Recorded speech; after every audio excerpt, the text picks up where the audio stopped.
Hello everyone, welcome to my new mini vlog. সেদিনকে গেছিলাম হাওড়া উৎসবে। সত্যি বলতে আমার যাওয়ার কোনো প্ল্যানিং ছিল না, বিকেলবেলা এমনি একটু ঘুরতে বেরিয়েছিলাম। তো তখন মনে পড়লো অনেকের স্টেটাসেই দেখেছি হাওড়া উৎসব, তো সেখানেই চলে গেছি। মেলাটা কিন্তু অনেকটাই বড় হয়েছে, তোমরা ভিডিওতে দেখলে বুঝতে পারবে।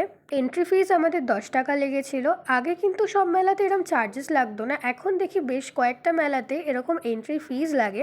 এখানে রাইডসগুলো দেখছো, জানি না কেন লোকে আসছে না, একদম ফাঁকা মেলা, কোনো রাইডস চলছে না, সব বন্ধ। আসলে কি বলো তো, এত মেলা হয় এখন, যাই ওকেশন সব কিছুতেই মেলা, সে কারণে হয়তো মেলার ভিড়টা কমে গেছে। আগে কি হতো, ছোটবেলায় দেখতাম বছরে একটা করে লোকালে মেলা হতো, তো প্রচুর ভিড় হতো।